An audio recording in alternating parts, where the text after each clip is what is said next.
Our world is full of the unexplainable. And if history is an open book, all of these amazing tales are right there on display, just waiting for us to explore.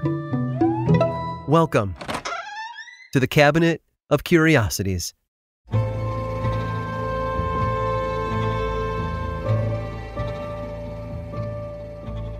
Truman Capote once said that failure is the condiment that gives success its flavor. Well-known failures include inventors like Thomas Edison, who claimed that no, he hadn't failed.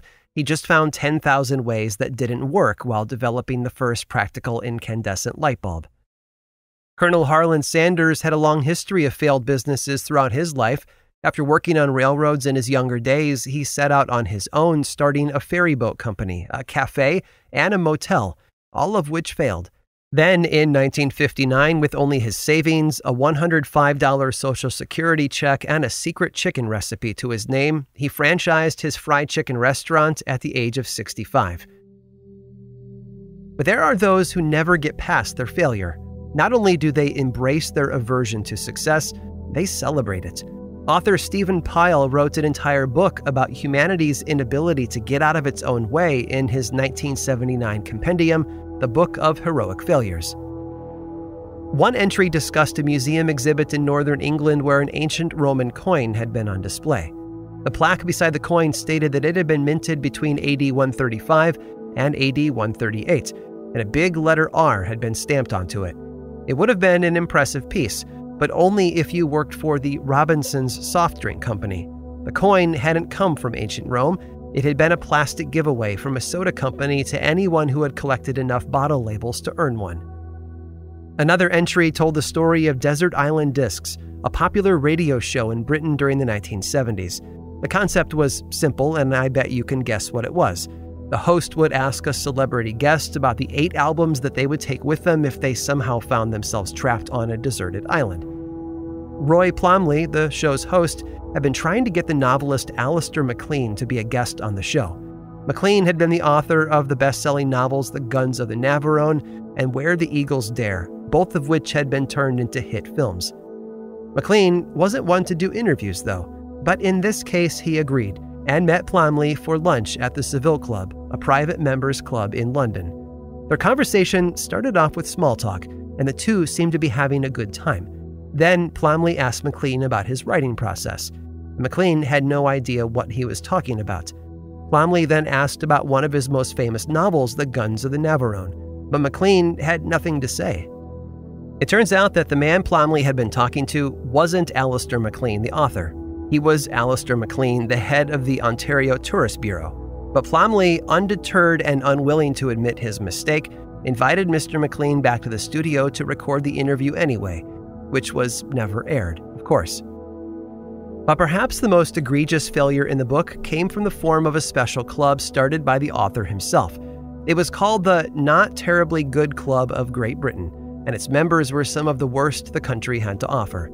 According to his book, the club had been formed 3 years prior to publication, and its membership had skyrocketed from 20 to 200 in that short time. In fact, the book itself arose out of the stories he heard during those early meetings. Their mission was simple: to honor and celebrate people who had never found success and who demonstrated rank incompetence in their lives. And they were committed to this too. During an early meeting, one clumsy member knocked over a bowl of soup, but club president and author of the book, Stephen Pyle, managed to catch the bowl as it toppled off the table, saving the soup and the meal.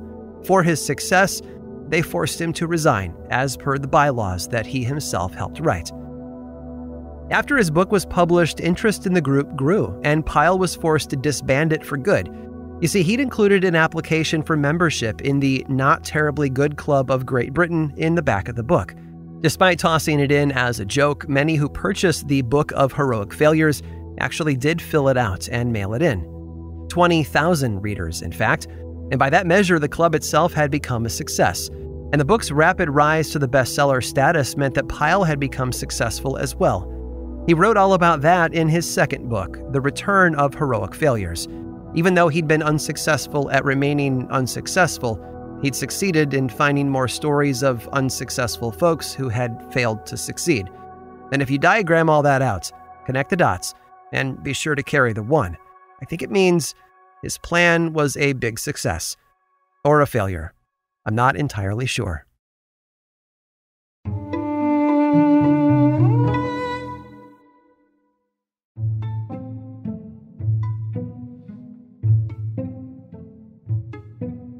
The Earth is essentially a living organism. Not only does it teem with life on and below its surface, but the planet itself is constantly changing to either accommodate or to eradicate that which it needs to survive. As pressure builds up inside it, the Earth uses roughly 1,900 active vents on its surface to relieve that pressure into the atmosphere. We know these vents better as volcanoes, and they can be quite destructive.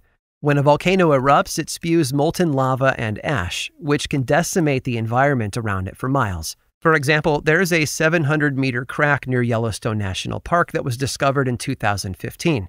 It could indicate that a supervolcano is located beneath the park. Should it erupt, it could devastate most of the United States. And that's the problem with many volcanoes. There are hundreds beneath the surface of the Earth that we can't see, yet we continue to build right on top of them, unaware of the danger that lurks below.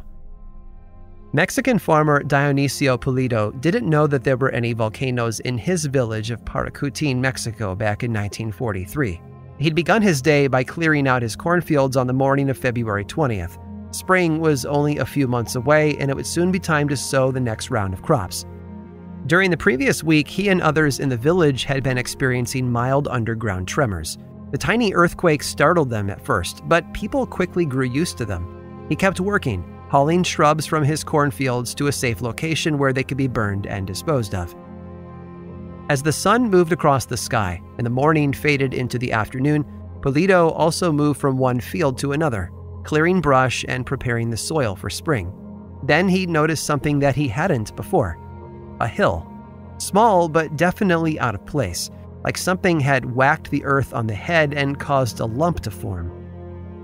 Pulido climbed to the top of the hill and looked down. A crack, roughly 150 feet long and 6 feet wide, ran along its top. The crack wasn't too deep, and Pulido figured it was the result of the small quakes that had been happening in the area. Unfazed, he returned to his field. Later, he felt a loud rumble suddenly churn underneath him.